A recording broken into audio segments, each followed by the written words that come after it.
Good evening and welcome to the first event of the 2022-23 academic year here at the Young Center for Anabaptist and Pietist Studies. I'm Steve Knoll, Director of the Young Center, and so glad that each of you is here with us this evening.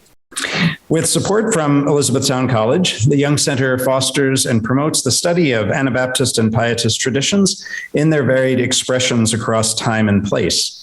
And this evening, we are considering the soundscapes and musical practices of 18th century Moravian communities in eastern Pennsylvania. Their sonic histories providing insight into the ways that music and sound functioned as a site of cultural encounter between German Moravian missionaries and indigenous communities in early America.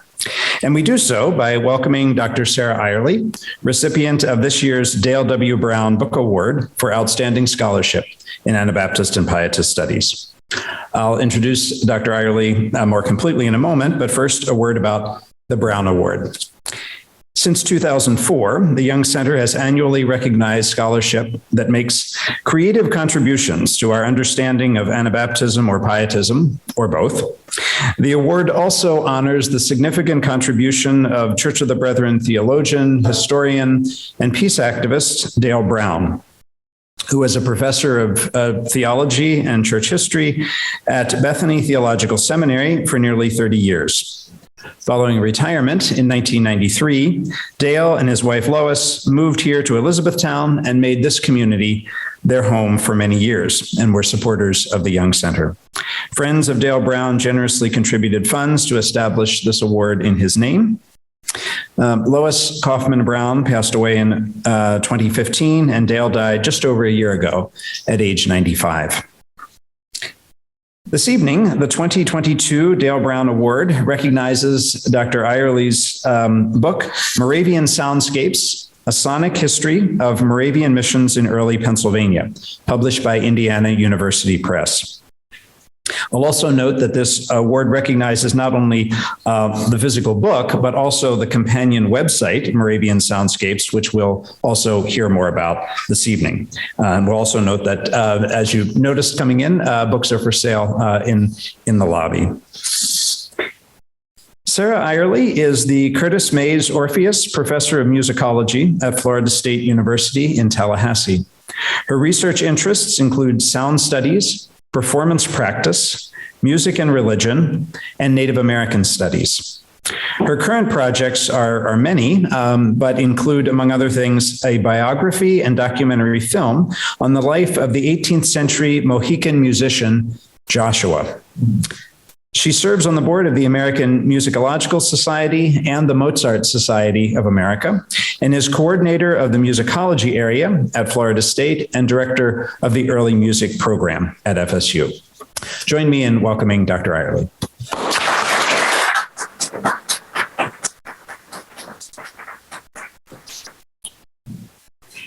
Thank you so much. It's my pleasure to be here this evening and to talk a little bit more about the Moravian Soundscapes project, both the book and the companion website.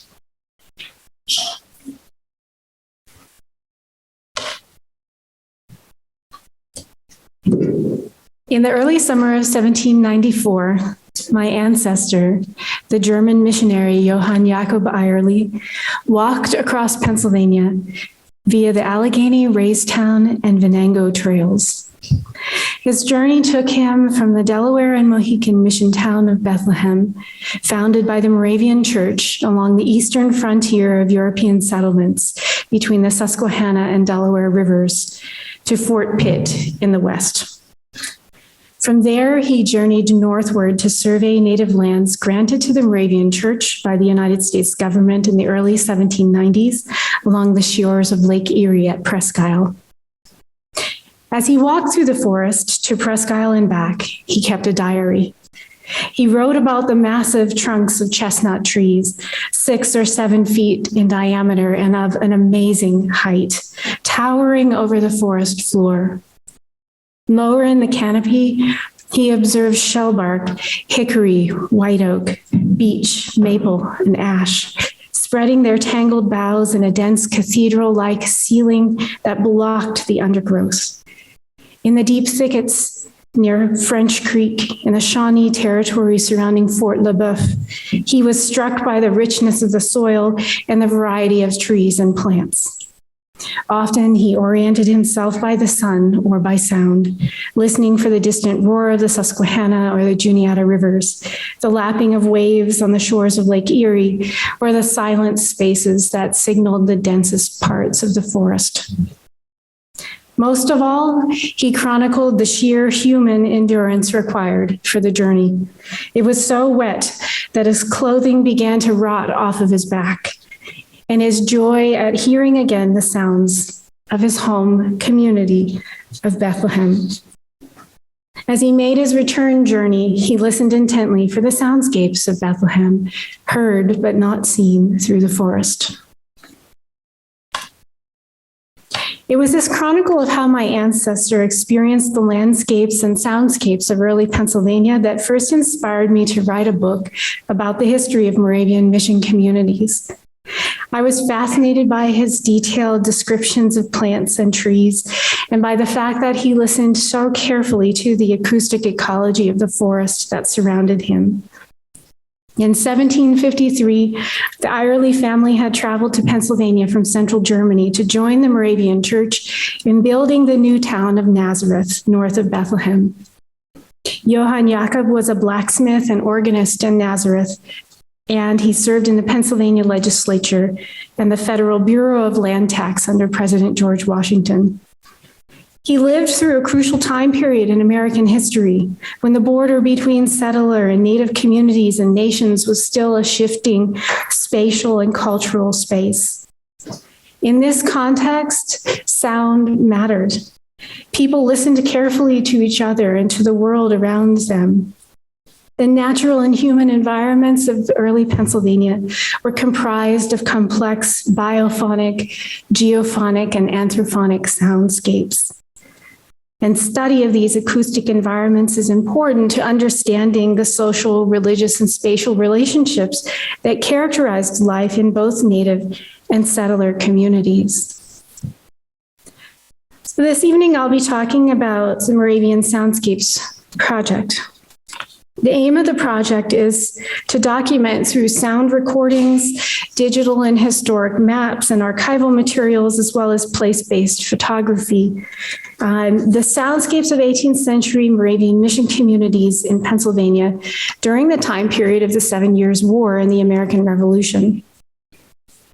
As a first-time book author, the digital components of the project were inspired by my desire to use my background in historical performance and sound design to create a truly sounded history of the acoustic environments of 18th century Moravian communities.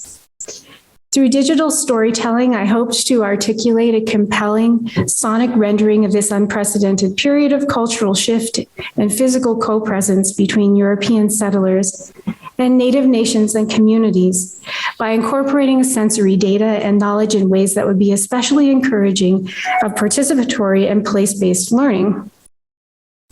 I hope readers might follow along with the book's narratives on the website through a series of sound maps, or in other words, digital maps containing sound samples. These maps contain soundscape compositions, field recordings, and historically informed recordings of spoken texts and hymns in German, Mohican, Delaware, and English. And the book's sound maps also contain GPS coordinates that link with actual locations throughout Pennsylvania, providing readers with the option to literally listen and learn in place by visiting the locations in the book.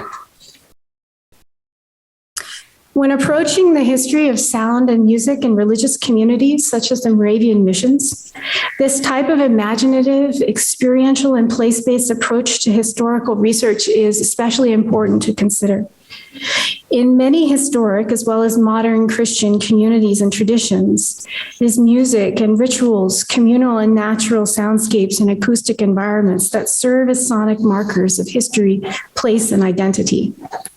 In addition, ideas about sound often intersect with imagined and experiential elements of religious practice, including theology and ritual. Studying Christian musical practices and the broader soundscapes that encompass them is important to understanding concepts of social and religious identity. Religious experiences may be variously sounded through person-to-person exchanges or heard within the confines of a meeting space like this, a worship hall, a family home, or a tradesman's shop. And these more intimate environments are also bounded by wider soundscapes of communities or the acoustic ecologies of the natural environment that supersede and envelop musical traditions such as song and hymnody. Study of the acoustic soundscapes of religious practices can also help to define the local or lived experience of religion, as well as issues of class, race, gender, and geography. So in creating the sound maps for the Moravian Soundscapes project, I began with an understanding there was already a direct link between the religious soundscapes and worship practices of a mission community like Bethlehem, Pennsylvania, and its built and social environment. So Bethlehem was founded in 1741, and it was the first settlement to be planned and built entirely according to Moravian architectural principles on this side of the Atlantic. Larger Moravian towns all followed a predictable schema that was drafted on site and then sent for approval by the church's leadership in Europe. Herendijk in the Netherlands, Herrenhaag in Germany, and Bethlehem were all Moravian Anstalt, or institution communities that consisted initially of a main building called a Gemeinhaus, around which additional buildings were grouped. Bethlehem was intended to be a central hub for missionary activities, as well as a financial and industrial center for the Moravians in North America. The Bethlehem community was responsible for supporting the spiritual and economic activities of outlying missions in Pennsylvania, New York, Connecticut, such as Patchkat-Gok, Shakomako, and Gnadenhutten. As an industrial center, Bethlehem's residents worked at crafts and industries that turned raw goods into finished products for themselves and the nearby agricultural Moravian settlements of Nazareth, Nain, Lidditz, Emmaus, Lebanon, and Hope. So from 1741 to 1762, Bethlehem operated as a cooperative communal society referred to as the economy. Under this system, individuals did not own their own land or businesses, and all the profit of trades and individual work was committed into a common church account. This social and economic system dictated the way people lived, studied, worked, worshiped, and sang, but it also served other purposes. So the strict scheduling of worship and work sustained early economic growth in the new and sometimes difficult environment of the Pennsylvania colony. The economy also helped to define social relationships of those who lived in the Moravian Gemeine, or the congregation. The community was divided into two groups. There was a missionaries or a pilgrims community called the Pilgergemeine, and also the home community called the Hausgemeine. And this division of labor allowed members of the pilgrims community to fulfill their missionary duties without worrying about childcare or financial support. Those tasks were all fulfilled by the Hausgemeine. But all members of the economy were supplied with food, housing, and education, community support, and a place to worship. Individuals possessed little personal property because the majority of individual needs were provided by the church.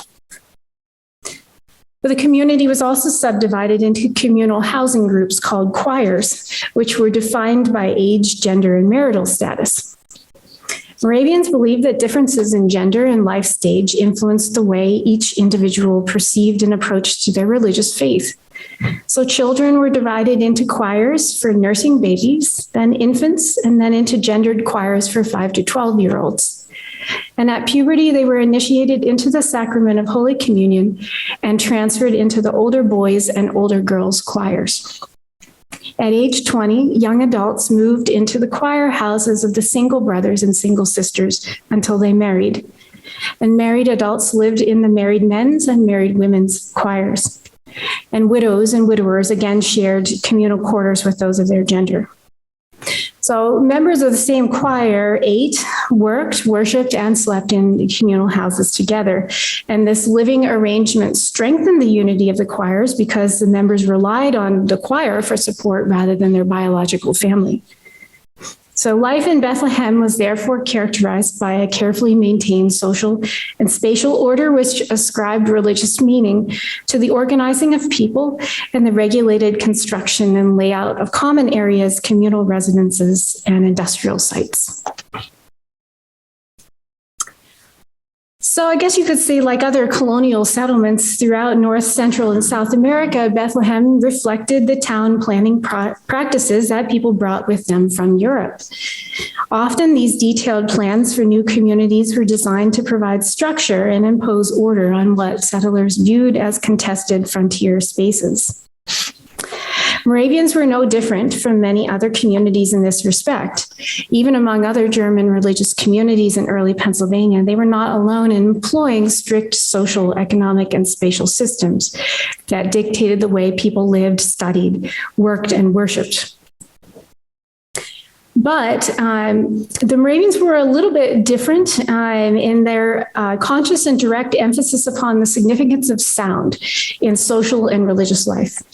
So all community members, regardless of their ethnic or religious background, were expected to sing hymns throughout the day and to improvise new hymns as a demonstration of the Holy Spirit's action in their lives.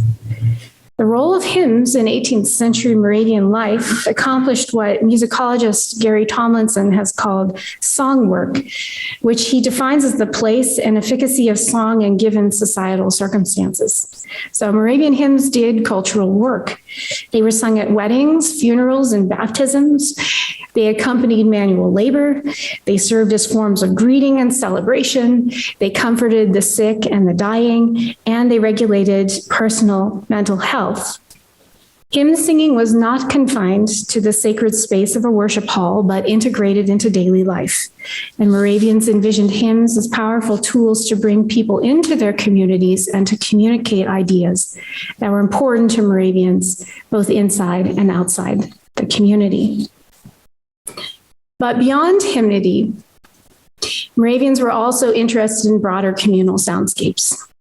Church and school bells, trombone choirs, the bells of communal homes, and the daily sounds of lifeways in towns like Bethlehem were also essential to a shared sense of time and social responsibility. Cooking, washing, brewing, milking, gardening, all of these activities created sounds that were perceived, interpreted, and acted upon, and there were also special hymns to sing in doing all of those types of work amongst other activities.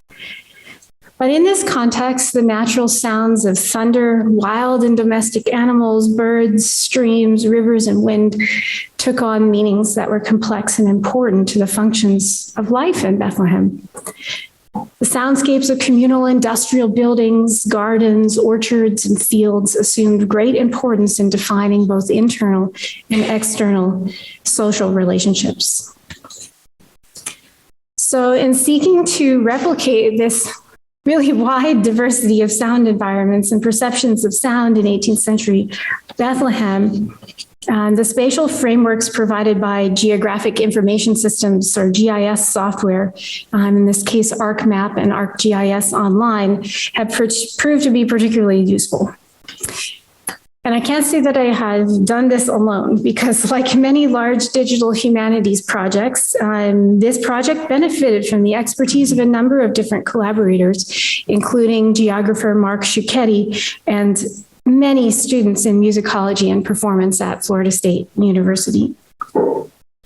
So during the initial stages of the project, Mark and I conducted field work, and we collected the GPS locations for all of the sites that existed in Bethlehem around 1758 and all known Moravian mission locations in Pennsylvania, in addition to other neighboring communities.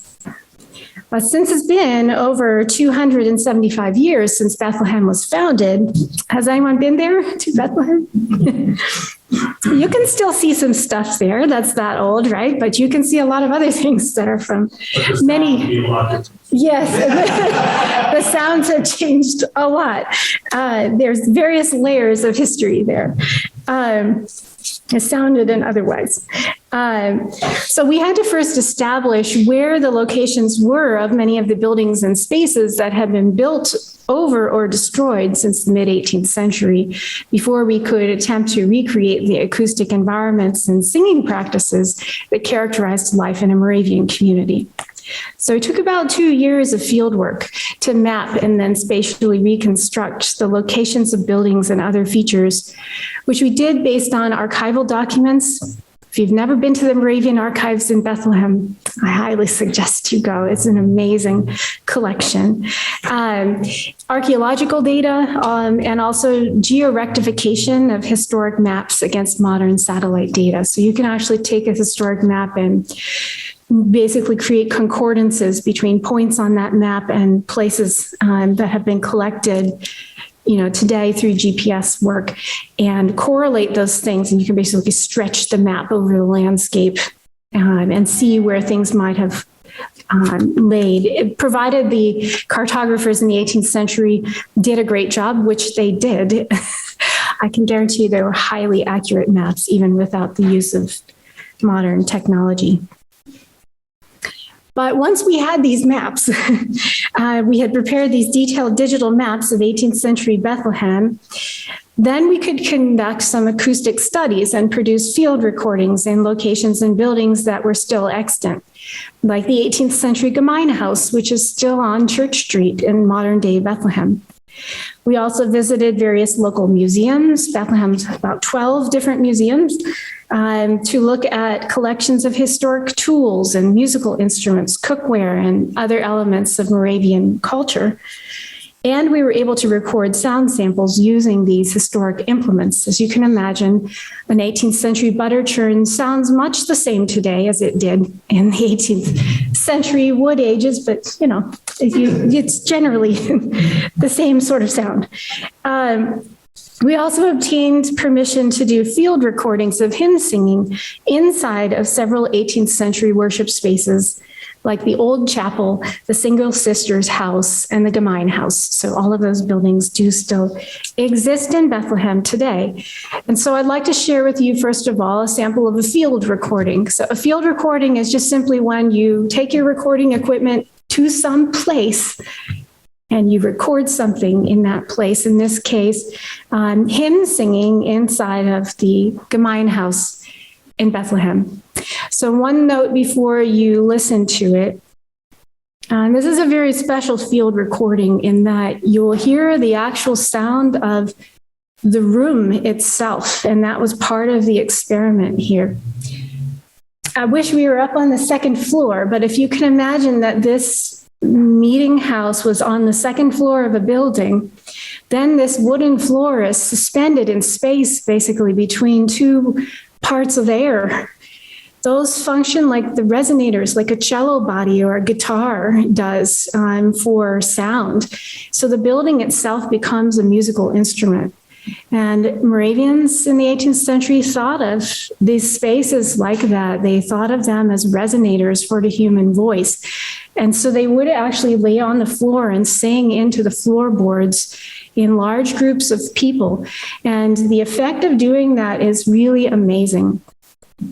If you've ever experimented with a beautiful microphone, I can tell you that the floor in the Gemeindehaus in Bethlehem is just as resonant and beautiful as any sort of microphone I've used today. It is just reverberant and lovely. And so one of the things we wanted to show with this recording, and unfortunately it's just one singer, you get a whole group of people in there, that would be quite amazing. Maybe someday we'll do that. But you can actually hear the reverberations of the room. So it's an unaltered recording so that you can actually hear that. Die den Kreuzesorden trägt in ergebenen Herzen und die wahre Liebe hegt zu dem Mann der Schmerzen. Die den Kreuze. I'm going to pause that. Go ahead and plug it in. Okay. Orden trägt in ergebenen Herzen und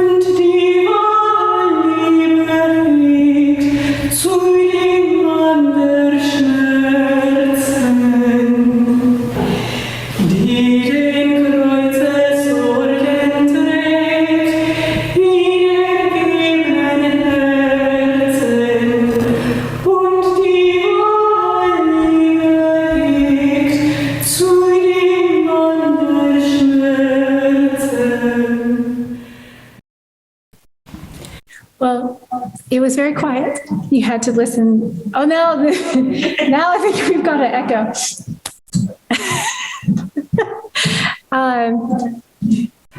We might have to do something.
Environments, because all of these things impact the way that sound travels.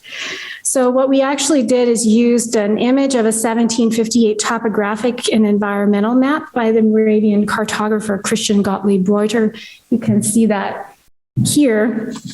And we processed it down to its individual pixels. So that's called rasterizing the image. And that helps to create a fairly accurate representation of Bethlehem's terrain that is down to the pixel level. And then you can go in and assign various values to each pixel to represent what type of terrain is in that area.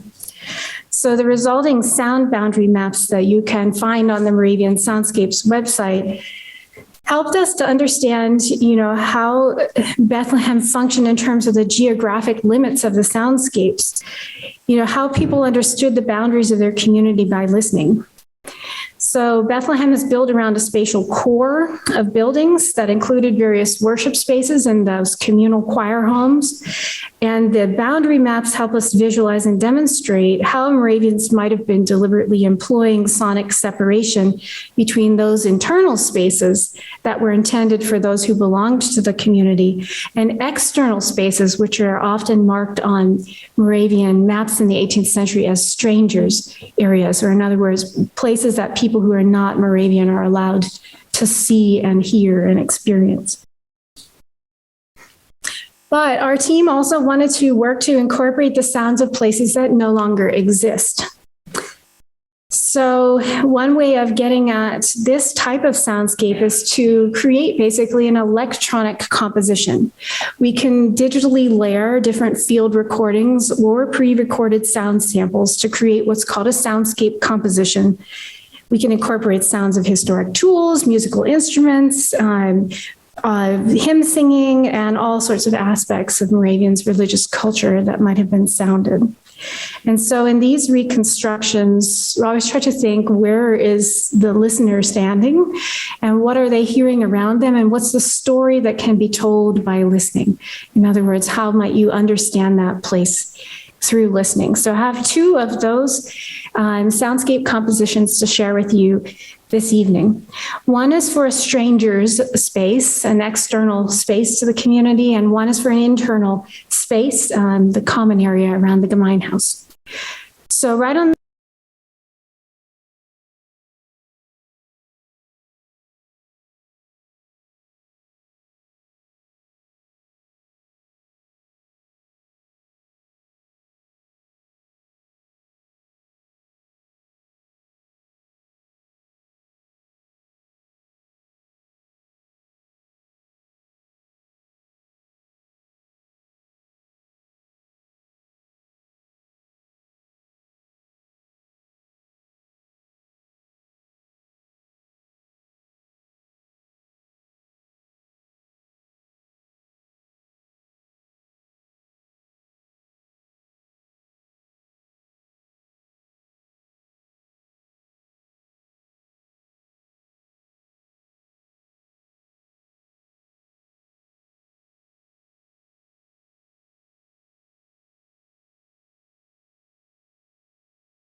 example, we'll hear something that is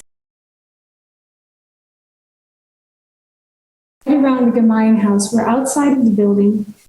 The walls of the building are wooden, so sound travels through wood in a certain way that is different than a stone building like this. So we try to take into account how sound is traveling in that space. You can hear a young girl singing a hymn from the single sister's house that is along the side of this common area, but you can also hear the kitchens and the gardens that are also on the other side of the common area. And also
researchers who are familiar with 18th century German and Mohican pronunciation. So in the Gemein house, we have reconstruction of a German sermon on, what else? On singing. So I'll play you a little bit of that sermon. Von dem Singen unter der Gemeine. Erstlich in Ansehung des Singens selbst. So ist dasselbe ein wichtiges und gewöhnliches Stück der Verehrung, womit wir unseren Herrn, das erwürgte Lamm im Thron, das uns erkauft hat mit seinem Blut, bedienen und ihm seinen Ruhm und Preis und Ehre geben. Wir haben dazu den apostolischen Befehl und Einrichtung von Paulo zu 2 Malen ganz nachdrücklich im Epheserbrief 5, Vers 19 und im Kolosserbrief 3, Vers 16. Singet und spielet dem Herrn in euren Herzen. Man soll also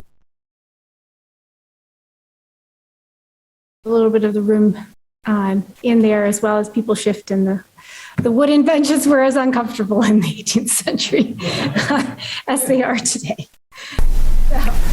von dem Singen.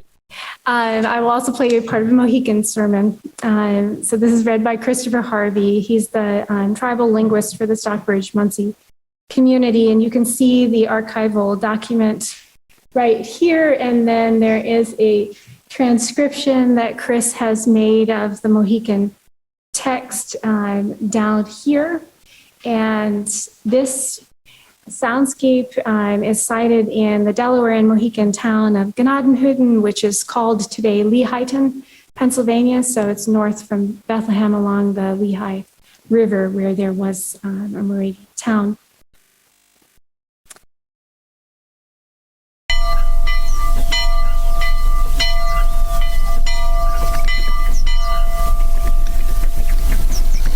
Ne tahkanak, ne chesh moshak. Jesus kwehtaman hema, gane o tapdo na wanganan. Jesus wasan me sananahkata. Pamp kwachnane o tampayo wehnan op gachkanom. Jesus op, nia, by mawan no mawe. Jesus mawe o hagai, gamen gonanamp. Eha, Guyana wonk mawe, Menon tau katahano. Jesus mamach chau nach gab. Pa mausa hap nap gopane. Kega hap papant kwegeche. Kega hap winamansiche. Achkasta onista wawib.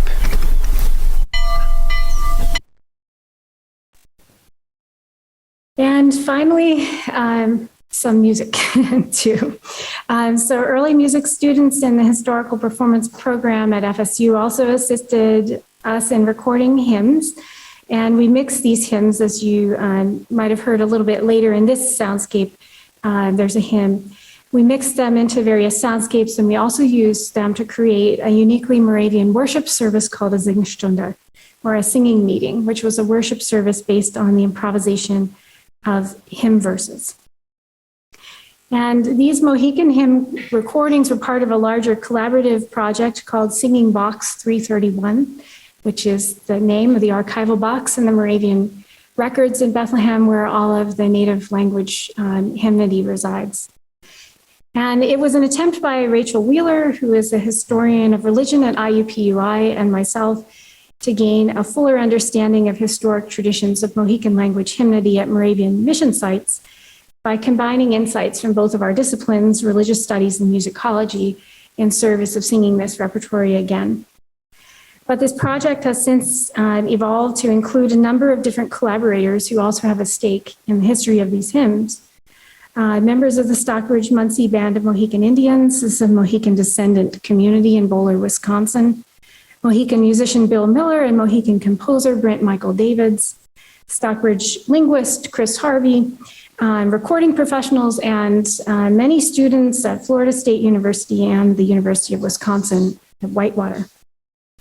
Rachel and I came to know members of the Stockbridge community because of our interest in the history of Mohican encounters with Moravian missionaries in the 18th century. But over 20 years, those relationships grew into this collaborative project to sing these texts from the records in Bethlehem dating back to the 1740s. And ultimately, we decided to record those in 3 different ways. So the first recordings were done with students at Florida State, and the second were recorded at the Lutheran Church of the Wilderness. That's one of 3 churches on the Stockbridge Munsee community. And arrangements for the hymns for those recordings were done by Brent Michael Davids. And then we also did a final set of recordings with Bill Miller that featured his own new music to set these 18th century texts. And one of the things I think that we learned by singing these hymns together with 3 different sets of collaborators is that these hymns were not simply missionaries' translations of German hymns. In fact, a number of them are attributed to native authors. They're just one subset of only a handful of early Mohican authored texts that are preserved here. And the mission records also make clear that the hymns were not only sung in the context of worship services, but also carried on the functions of Mohican traditional music. They were sung while hunting, at the bedsides of sick and dying, and during community events. And it really became clear to us that the hymns represented Mohican efforts at sustaining their community through ceremonial practice. So once we began to understand them as important forms of Mohican and Moravian music, we were convinced that the process of resounding them might yield new insights into the resonances and functions of hymns for the 18th century authors and performers, both Mohican and those from European backgrounds.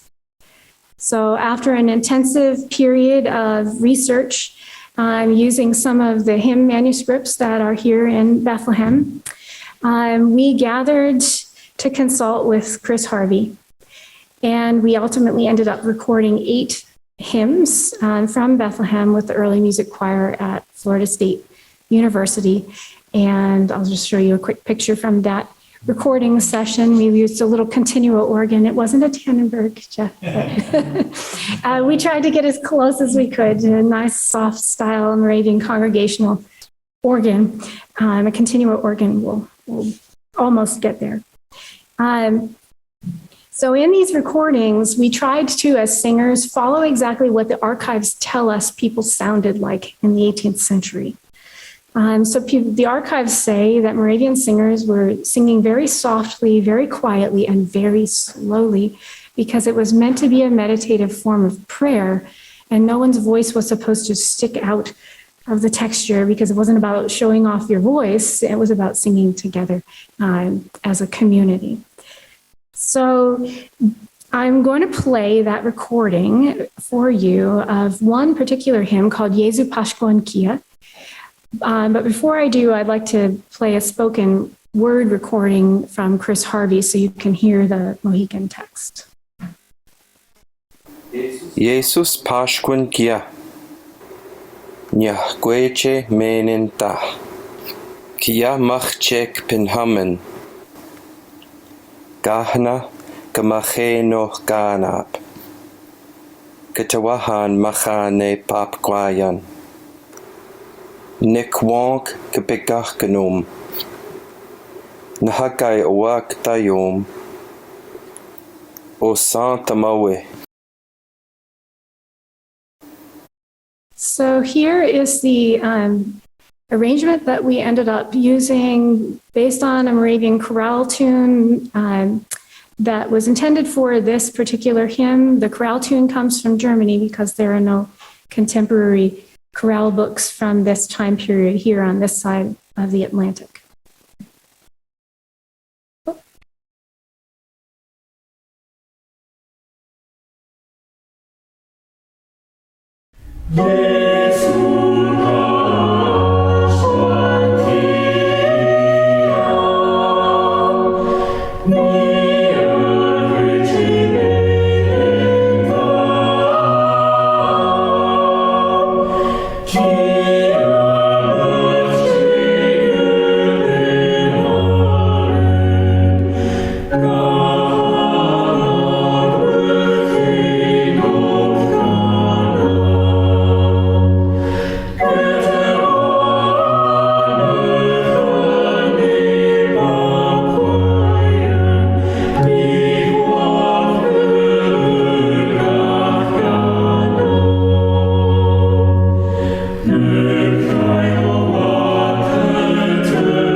As we played these recordings for people who were unfamiliar with the project, it quickly became clear listeners didn't hear them as examples of Mohican music. It was probably the form, the timbre, and the harmony of the German chorale tunes that was sonically familiar enough that none of the listeners we spoke to heard these hymns as Mohican, either linguistically or musically. And indeed, we couldn't be confident we were hearing or singing Mohican music as it sounded in the 18th century. Archival records in Bethlehem just simply don't provide enough information to reconstruct the performance practices of the native members of the community. We knew several Mohican Moravians received extensive training in European musical practices and theory. They learned to build European musical instruments, but the archives remain silent on how their previous knowledge of indigenous musical practices might have influenced the performance of these hymns. So the archives didn't provide answers to these questions. They did not help us to imagine the 18th century hymns as fully realized practices capable of expressing Mohican creativity and agency. So that's when we decided it would be important to record them in 2 additional versions with the Stockbridge Munsee community, thereby allowing all of us to hear the historic sounds of these hymns in a different register. And I'm going to play for you a little bit of the recording from the Church of the Wilderness in June 2018 of that same hymn so you can hear some of the differences.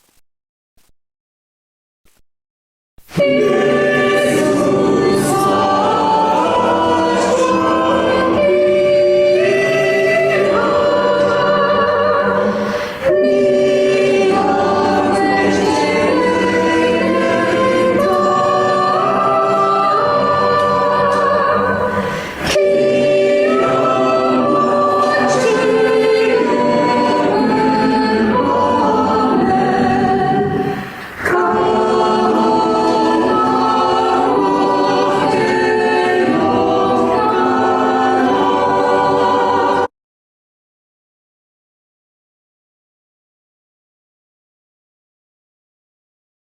They are working on those hymns together. So it might be a more interesting way of listening to them.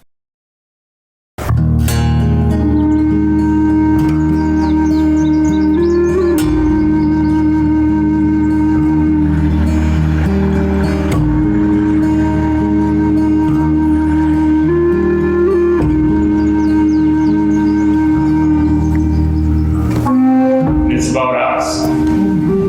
How at one time we were one church, one religion. And through many different processes and different administrations and ways to civilize us and do all kinds of things, we became different denominations in Christianity and all those different things.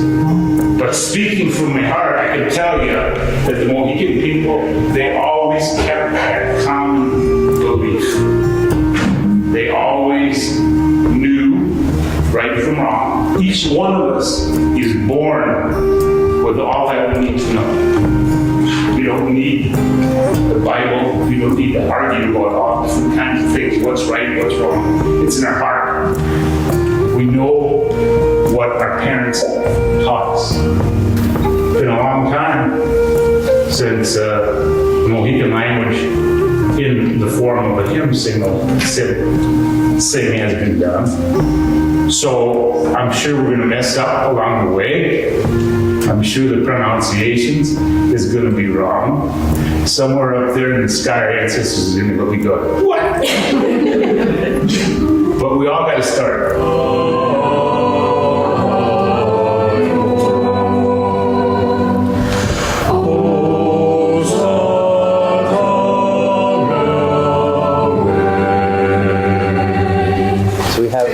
Latest edition of these Mohican language hymns. And today we are going to sing one of them. Now, I was here yesterday. We sang all 8 of them. And we did it absolutely flawlessly from the first go. And so we're going to get to use that language. And we're going to sing again in the Mohican language. So just like honoring the name of John and making that something special, we're going to honor our ancestors and use their words.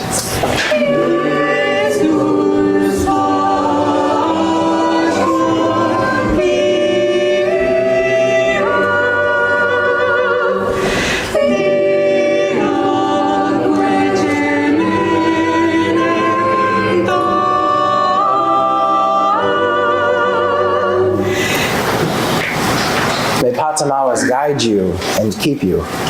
May Patamawas' face shine on you and be gracious to you. May Patamawas look upon you with favor and grant you peace. In the name of God the Father, God the Son, and God the Spirit that makes us one. Amen and amen.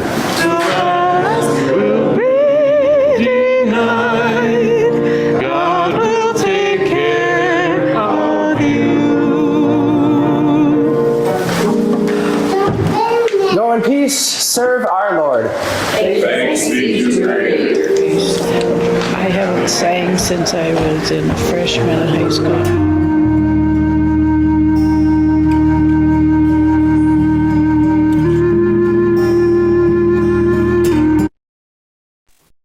So just a little bit of a chance to drop in on that weekend at the Church of the Wilderness.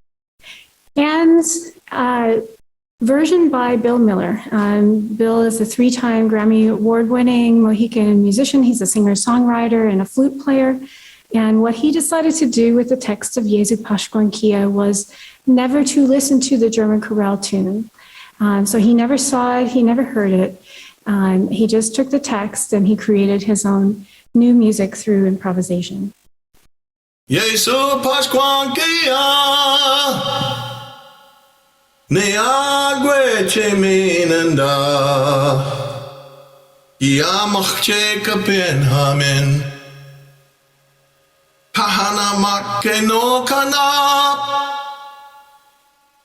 Katoahan machane bapwayen Negwanke bakap kanu Ahagay waktayum O Santumawe, O Santumawe. Yesu Pasqua. So in conclusion, it's my hope that this evening's exploration of the sonic history of the Moravian Missions can contribute to a broader understanding of the sensory worlds of early America, to borrow a phrase from Richard Hoffer. Certainly in 18th century America, sounds and silences possessed the power to unite and to divide, to produce understandings and misunderstandings, and to constitute adaptive or destructive strategies for navigating an era characterized by equal measures of violence and hope. The sonic stories of Moravian communities, whether shaped around the practice of hymnody or the broader soundscapes of wind and environment, reflected the lived experiences of German and native Moravians who inhabited these shared communities for a brief time in the mid-18th century. Listening to Moravian hymns and soundscapes teaches us about the inextricable intertwining of the aural dimensions of landscapes and places with issues of cultural, political, and religious sovereignty. And weaving music and sound back into well-known historical events in early American history gives us a new perspective, not only on these communities, but also on an important time period in the mid-18th century when peaceful coexistence still seemed possible. It's also my hope that the history of the Moravian Missions might teach us about another vision of America that might have been. In the words of a Acoma poet, Simon Ortiz, pain and death did not have to be propagated as darkness and wrong and coldness. They could have listened and learned to sing in Arapaho. The Moravian Soundscapes project has also challenged me to consider how my own family participated in the history of these missions in the 18th century. As Johann Jakob traveled across Pennsylvania in the early 1790s, his purpose was to survey and claim native lands for the Moravian Church in Western Pennsylvania, lands that had been seized in the aftermath of the American Revolution by the US government in the Erie Triangle. History is never objective.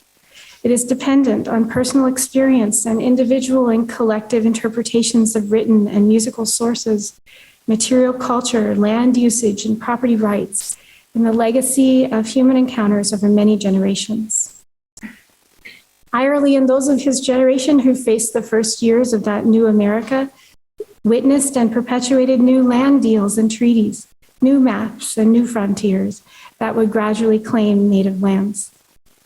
As the native Moravian congregation settled farther west in communities such as Pequotank in Ohio, Michigan, Indiana, Ontario, and Wisconsin, their descendants were displaced from their lands, and into their place came my ancestors, establishing farms and businesses and burying their dead in new homelands. In August 2017, I visited the Stockbridge-Muncie community to sing hymns in Mohican and learn more about the community's history. After the service in a potluck meal, Greg Miller, who you saw in the video, and his family talked with me about the ways their community still remembered and longed for the lands between the Hudson and the Housatonic rivers, the villages of Chicomico, Witchquadnock, Pototic, and others. Mohicanuk, the land where the waters are never still. That conversation caused me to consider the ways my own perspective in relationship to my ancestral history as a descendant of a European Moravian differed from those who traced their ancestry to members of the native Moravian congregation. We both gained something valuable from singing these hymns once written by our ancestors. But the songs we sang that day represented the potential revival of a community disrupted and a language no longer spoken. We were certainly both driven by a curiosity and desire to know ourselves better by understanding where we came from. But my desire for knowledge was not a struggle for cultural survival and sovereignty.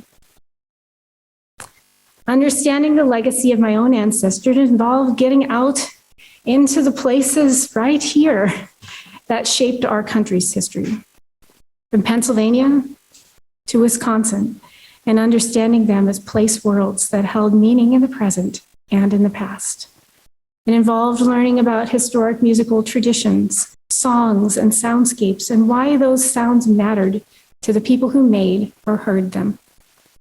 It involved coming to terms with stories of heartbreak, terrible pain, and loss, and acknowledging stories of hope and survival. And in the process, I learned the many histories of my own family, my home state of Pennsylvania, and my country.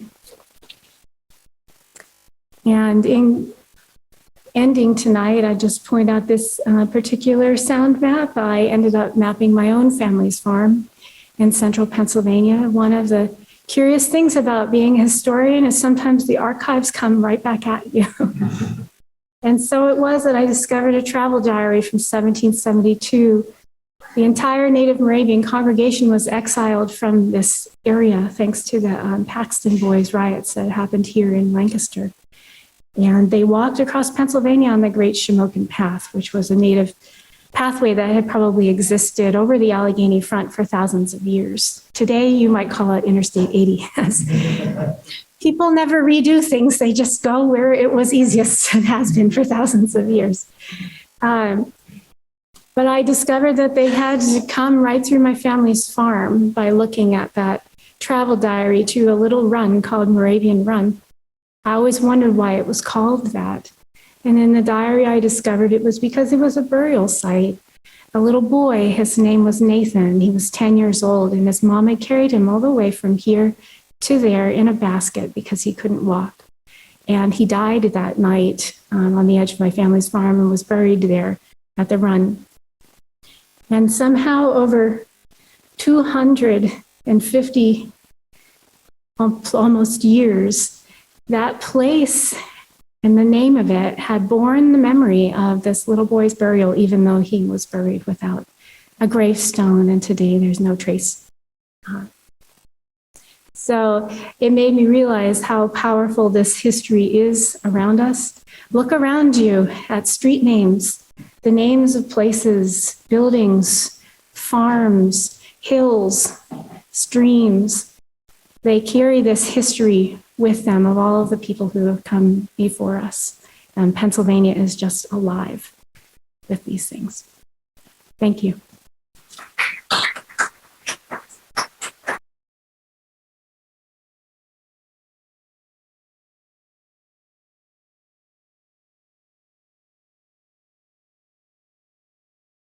Answer any questions that you might have. Jeff. So the chorale tunes connect to the text. They're not in Bethlehem, so to put them together is a transatlantic mystery. So those of you who think a lot about hymns know that they have many different tune names, and you have to know whose tradition you're talking about, or even what person might have named them in any particular time. So the story of that one hymn on Jesu Pashkuankia was really fascinating. If I just go back, you could see on the top of the manuscript above the Mohican text, there's a line in German, and it's written in 18th century German script. And that is the chorale tune name, but it's a really specialized name for that tune that only existed in the 1740s. It was a line of text from a birthday hymn to Count Nicholas Ludwig von Zinzendorf, who was founder of the Moravian Church. And only by finding this tiny little pocket organist's little manuscript pocket chorale book in Herrnhut, which is the central archives of the church in Germany, that tune name was cross-referenced with the name that is known in many Lutheran and Pietist traditions and has been for hundreds of years, in Dulce Jubilo. That's a macaronic text in Latin and German that goes back to 1324, when the German mystic Heinrich Susa received the text as a vision from angels. And that tune became mapped onto that text and was transmitted over the centuries and eventually had a Mohican text put on it. You might have recognized it. Good Christian Men Rejoice is another version of that tune. So yeah, it took a lot to put them together. And then The 18th century chorale books are in figured bass, so they don't have alto and tenor lines, just a soprano and bass. So a student in music theory at FSU wrote the alto and tenor lines so that we could sing it in 4-part harmony, because our training is very deficient and we don't know how to realize the figured bass. So, yes. That makes sense because they did often in the seem just like that. Seems like you eat sometimes. Yeah. And that was one easy way to get people to improvise or to show their faith, is to string different hymn verses together from different hymns on a topic, or even just 2 half verses, so not even a whole hymn verse. And then you could get a whole Singstunde, with these verses. But I imagine today it's pre-planned, isn't it?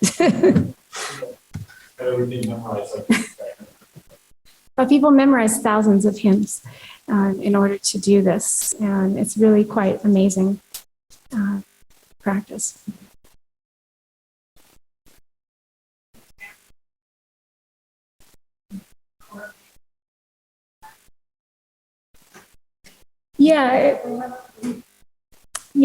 Will I disturb the recording you're making? Okay. I can actually go out of here and pull up the live website, and then I could show it to you. it's a cartographer who had never expected me to talk so much about maps. So here's a historic map of Bethlehem in 1758. This is a live map that's running through the program ArcGIS online.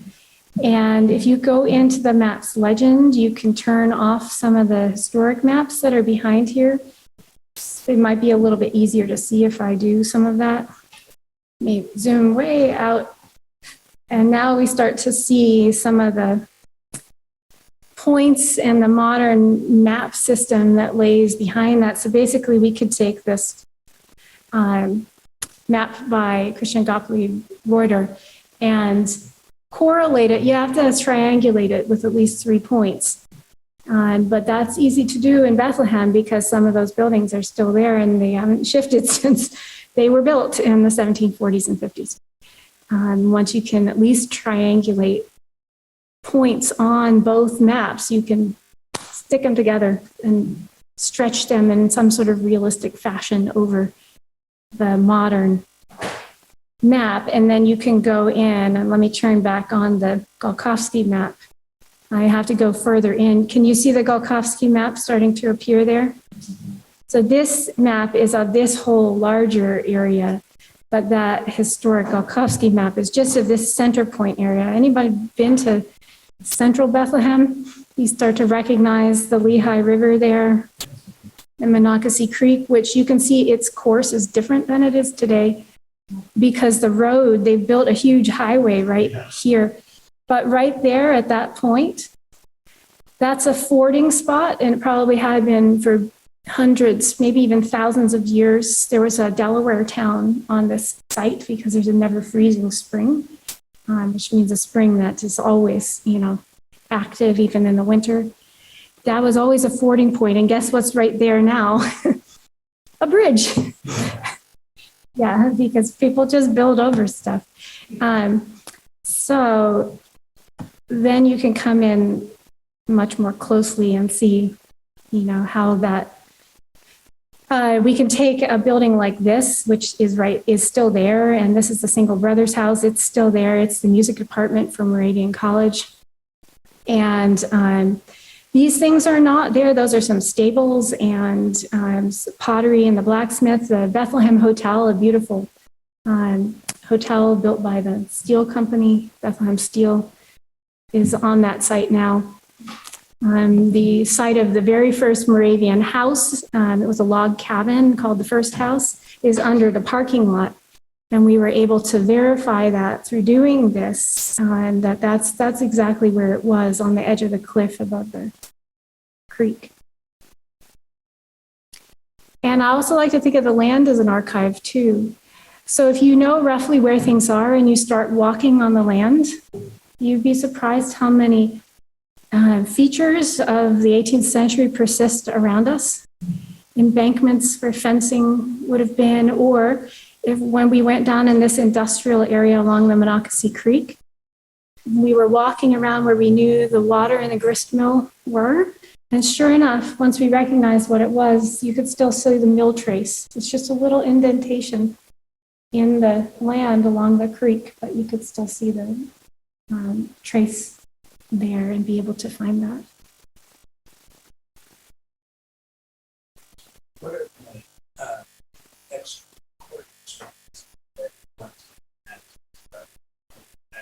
recordings that make interesting get to where the next?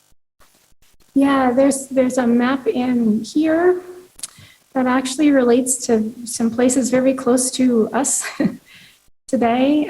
So we wanted to map a series of hymns that were written during a journey of Count Zinzendorf, the founder of the church. And he was exiled in Pennsylvania for 2 years. And he was one of the first Europeans to go into this area of Pennsylvania, which then was pretty much native lands. And he began in Bethlehem and went all the way here through Tulpehocken, Womelsdorf to the house of Conrad Weiser, and then up over the Kleine Blaue Gebirge and up here to the North Branch of the Susquehanna to where there was a French native settlement where a woman named Madame Montour lived. It's now called Montoursville after her. And then walking through here into the Wyoming Valley. And all the red points are places that he wrote a hymn. And those hymns are fascinating records of these places and people that he encountered. We were just about to record them when the pandemic hit. But I'm pleased to say we finished the recordings now. I just haven't had time to put them up on the website, but we do have those. And we do have a few Delaware hymns that we need to finish. But otherwise, everything is up there. Yeah, if you can see how close it is to where we are, that's Lancaster. And right there is Elizabethtown, isn't it? Yeah, because there's that little triangle of something or other. Anybody know what that is? It's like a little triangle piece, and you can see the islands and the river. So his journey came very close to here, and these are all different points where you can go in and read his diary for that day, and see where he stopped and what were some of the hymns that he sang. He stayed at a farm here, the Bristler family, and they sang a hymn. So you can go in and listen to that and read the different places that they journeyed to. So not too much to do yet, but still some.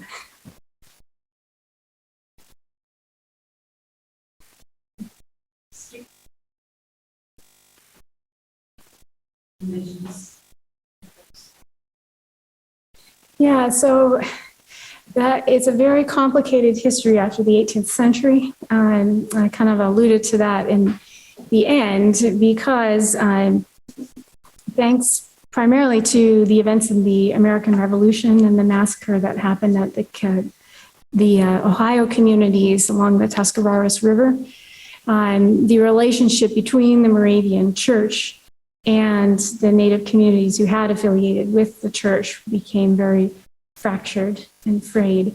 There is still a Moravian-related group today, and the place is called Moravian Town. It's in Ontario, which is where some of the people went after the Gnadenhutten massacre, which was an event that happened during the Revolutionary War, where 96 Native Moravians were killed by an American militia out of Pittsburgh. Men, women, and children. So it was a really traumatic event, and most of the people who were a part of that community perished during the massacre. But today, the Moravian Town community is coming back to Ohio and doing some work at different sites, including the mass grave site that is managed by the town of Genadenhutton. These German names do shift over time, or just Genaden, and doing some interpretive work with the town officials for that particular site. So there is not a lot of relationship between the Moravian Church and any sort of Native community today. But I think that the church is aware, of that history and thinking a little more openly about it now. And hopefully some of those conversations will happen going forward. We did just publish a Mohican hymnal with the Moravian Music Foundation, and that was done in collaboration with the Stockbridge Muncie community. And all the proceeds from the sale of the hymnal will go back to the Church of the Wilderness and to the tribal library and archives. So,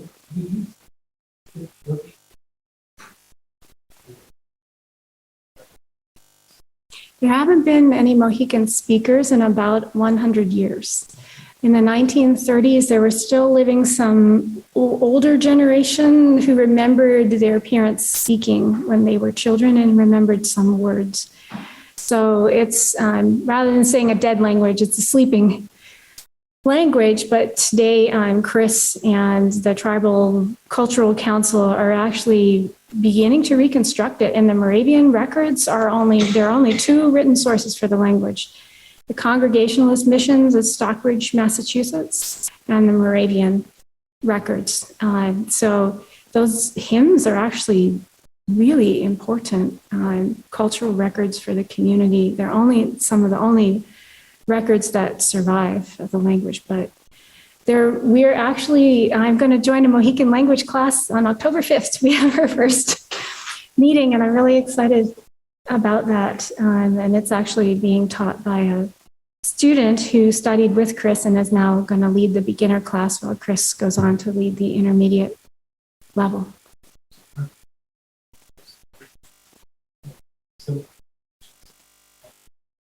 Yeah, because Mohican is an Algonquian language, so Chris has been able to look at other related languages. Delaware is also Algonquian, and there are still Delaware speakers.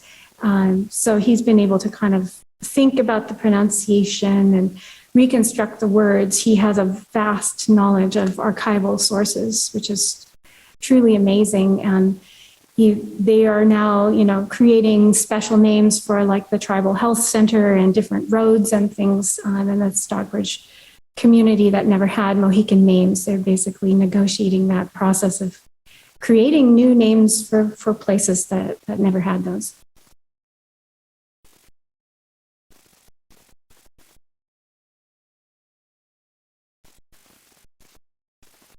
And for those of you who have some German paleographic skills, it felt great to be able to use the knowledge of 18th century German script to actually help someone in the present.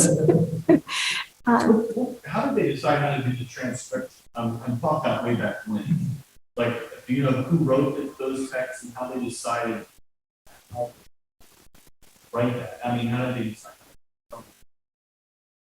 Well, we came across 6 different versions, for instance, of this hymn verse in the archives. And so Chris studied all of those, and we could see a gradual progression from around 1741, from when this hymn was probably first written, up through various refinings of it, until we decided this version was probably the best, but it's still not accurate if you look at Chris's.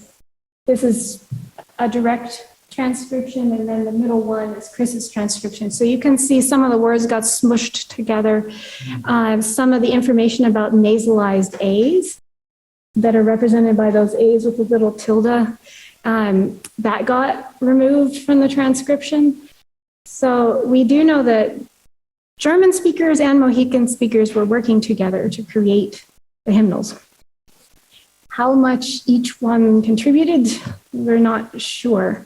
But in Herrnhut, there are manuscript hymnals that include the names of hymn authors. And that's how we can tell that some of them were written by Native members of the community. And that's a really amazing record to have.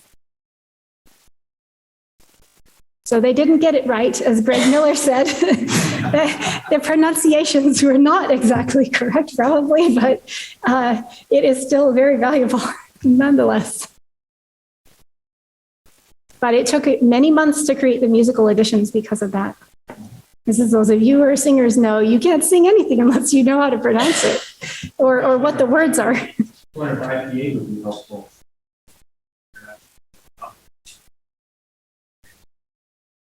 I think I might have, it's so small, I'm sorry, but there's a little X there. You probably can't see it. I stuck some IPA in there to remind us of that sound. Right. But that is not in the formal editions that we published. Join me again. Thank you.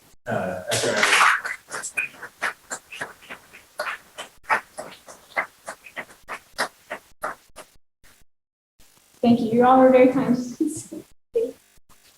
Thank you. We need to wrap our time this evening, but in addition to thanking Dr. Eyerly for sharing with us this evening, this fascinating presentation, I wanted to also take the opportunity to invite all of you to come back in about a month on Thursday, October 20th, to join us here for a presentation by Lindsay Ems, Professor of Communication Studies at Butler University in Indianapolis, who will be sharing with us from her new book, Virtually Amish, Preserving Community at the Internet's Margin, an investigation into the ways that old order Amish business owners are using and not using the internet in an effort to maintain their understanding of community wellness. A new book from MIT Press. Special thanks this evening to our support staff from Information Technology Services who helped make this program possible. And thanks to Elizabethtown College for its support of the Young Center. Safe travels as you return home.